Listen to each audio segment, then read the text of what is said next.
अब हम आपको पेपर लीक की उस गुत्थी के बारे में बताएंगे जिसने उत्तर प्रदेश के 50 लाख छात्रों और उनके परिवारों को चिंता में डाला हुआ है। और हमें भी बड़ी संख्या में ये छात्र लगातार लिख रहे हैं, इनके परिवार के लोग लगातार हमें लिख रहे हैं, क्योंकि वो चिंतित हैं अपने भविष्य को लेकर। वो ये जानना चाहते हैं कि क्या उत्तर प्रदेश पुलिस की इस भर्ती परीक्षा में धांधली हुई है, क्या ये पेपर लीक हुआ है, क्या ये पेपर दोबारा से होगा, या फिर जो पेपर उन्होंने दिया है यही पेपर मान्य होगा। और इन 50 लाख छात्रों को अभी ये समझ में नहीं आ रहा कि उत्तर प्रदेश पुलिस में कांस्टेबल्स की भर्ती के लिए 18 फरवरी को जो परीक्षा हुई, उस परीक्षा का क्वेश्चन पेपर क्या वाकई लीक हुआ था या फिर नहीं हुआ था। यह कंफ्यूजन इसलिए भी है क्योंकि एक तरफ इस मामले की इंटरनल कमिटी पेपर लीक के आरोपों की जांच कर रही है, दूसरी तरफ उत्तर प्रदेश की ही पुलिस पेपर लीक की खबरों को अफवाह बताकर ऐसा दावा करने वालों को गिरफ्तार भी कर रही है। और इसी कड़ी में अमरोहा से एक कोचिंग संस्थान के मालिक और यूट्यूबर ललित पाठक को गिरफ्तार भी किया गया, जिन्हें बाद में अदालत ने जमानत दे दी। और इन्हीं खबरों की वजह से अब छात्रों और उनके परिवारों को यह समझ में नहीं आ रहा कि जब पेपर लीक की खबर अफवाह है तो फिर इंटरनल कमेटी इस बात की जांच क्यों कर रही है, और वो पेपर लीक की इस गुत्थी में उलझते जा रहे हैं। और इस पेपर लीक ने एक बहुत बड़ा कंफ्यूजन पैदा कर दिया है, और इसी को दूर करने के लिए आज हमारी टीम ने इस बात की पड़ताल की कि पेपर लीक की खबरें छात्रों तक आखिर पहुंची कैसे, किसने कहा सबसे पहले कि पेपर लीक हुआ है, और इस मामले में क्वेश्चन पेपर लीक होने का दावा सबसे पहले कहां से हुआ था, किसने किया था, और यह पूरा कंफ्यूजन कहां से शुरू हुआ। तो इस पूरे मामले की जांच करते करते हमारी टीम पहुंची कानपुर के एक कोचिंग इंस्टीट्यूट में, जिसके संचालक ने हमें टेलीग्राम ऐप पर 18 फरवरी को आया वो मैसेज दिखाया, जिसमें भर्ती परीक्षा की एक कथित आंसर शीट अपलोड की गई थी।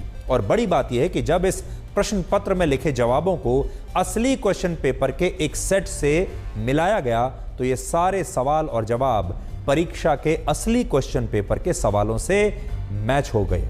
हालांकि इसका मतलब ये नहीं है कि इस परीक्षा का पेपर लीक हुआ ही होगा, ये हम स्पष्ट करना चाहते हैं, और इसीलिए इंटरनल कमिटी इसकी जांच कर रही है। लेकिन पेपर लीक का आरोप क्यों लग रहा है, इसके पीछे कौन लोग हैं, इसके पीछे कोचिंग इंस्टीट्यूट के लोग भी हो सकते हैं, इसके पीछे कुछ राजनीतिक लोग भी हो सकते हैं।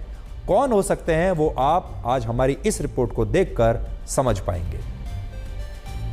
मैं इस वक्त मौजूद हूं कानपुर में एक कोचिंग सेंटर के अंदर, जहां पे जो कोचिंग सेंटर के टीचर हैं उन्होंने एक सांसद को ज्ञापन भी दिया है। उनके मुताबिक उनके पास पूरे साक्ष्य हैं जो ये बता सकते हैं कि कैसे जो पेपर है वो वायरल हुआ। टेलीग्राम के माध्यम से मेरे पास जो सूचना आई है वो 10:26 पे आई है। व्हाट्सएप पे मेरे पास पेपर 10:29 पे आया है। लेकिन जब शाम की शिफ्ट का पेपर 18 तारीख संडे का दिन शाम को शिफ्ट 3 से 5 का जब पेपर आया, 5 बजे जैसे ही बच्चों का पेपर छूटा तो मैं सेंटर के बाहर पहुंचा और मैंने पेपर को मैच किया तो देखा पूरे 150 सवाल में से सारे क्वेश्चंस के आंसर जो पीडीएफ के रूप में मेरे पास आया था, सारे क्वेश्चन एकदम लाइन से मेरे पास आ गए। सबसे पहले जिस चैनल के माध्यम से मुझे पीडीएफ प्राप्त हुई वो चैनल आपका ये है।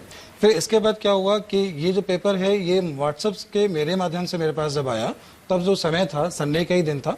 इसमें आप देख सकते हैं कि समय भी है, ये संडे का दिन है जिस दिन पेपर था। सुबह का 10:29 है जब पेपर मेरे पास आया। जैसे आप यहाँ पे थोड़ा जूम करके दिखाना चाहूंगा कि देखिए यहाँ पे कुछ आंसर ऐसे दिए गए हैं। पहला क्वेश्चन, दूसरा क्वेश्चन, तीसरा क्वेश्चन, ये स्लाइड। ये आपका जो क्वेश्चन पेपर है ये बच्चों के क्वेश्चन एग्जाम्स में आया है, ये असली क्वेश्चन पेपर है। और ये वो पेपर है जो पहले लीक हो गया था। अब इसका मिलान करेंगे कि कितने क्वेश्चंस मैच करते हैं और कितने नहीं करते हैं।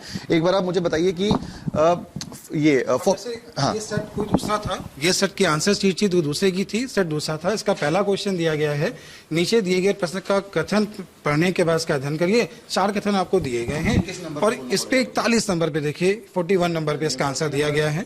मैं चला जाता हूँ और उसके बाद देखता हूँ कि यहाँ पे मिलान होता है कि नहीं होता है।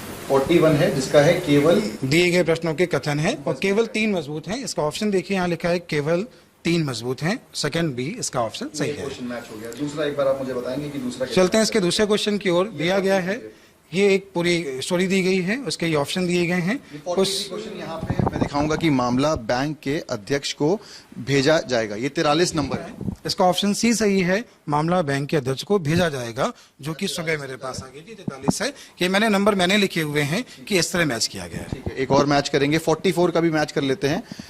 अग्रिम प्रदान किया जाएगा। ये क्वेश्चन है रमन ने ग्राम प्रसाद, ये क्वेश्चन है, इसका ऑप्शन नंबर 1 सही है, अग्रिम प्रदान किया जाएगा। मैच कर रहे हैं, कोई दूसरा सेट पे आ जाते हैं, रैंडम सेट पे आ जाते हैं किसी पे चेक करने के लिए कि हाँ ये सभी क्वेश्चन ठीक है, इस पे आ जाते हैं। हाँ। क्वेश्चन पे आते हैं, रीजनिंग पे स्टार्ट करते हैं। ये रीजनिंग का क्वेश्चन है। पहला क्वेश्चन है, दिए गए श्रृंखला में वह विकल्प चुने जो श्रृंखला को पूरा करता है। ये सीरीज दी गई है, इस सीरीज का जो आंसर है 63। चलिए 63 यहाँ पे एक बार मैच करके देखते हैं कि ये आता है या नहीं। 63 का है, इसमें है दिए गए विकल्प में सही है 99। तो इस सीरीज का जो अगला सही आंसर है वो ऑप्शन नंबर सी सही है, 99 सही है। मैंने सारे क्वेश्चन चेक किए हैं। 100 कितने क्वेश्चंस में से कितने क्वेश्चन? 150 में से 147 क्वेश्चन मैच कर रहे हैं। 3 क्वेश्चन इसने किए नहीं हैं, 140 क्वेश्चन पूरे मैच कर रहे हैं। इस शिफ्ट में 10 लाख बच्चों ने परीक्षा दी है। शिफ्ट 18 तारीख की शाम के शिफ्ट का, और वैकेंसी केवल 60,000 है।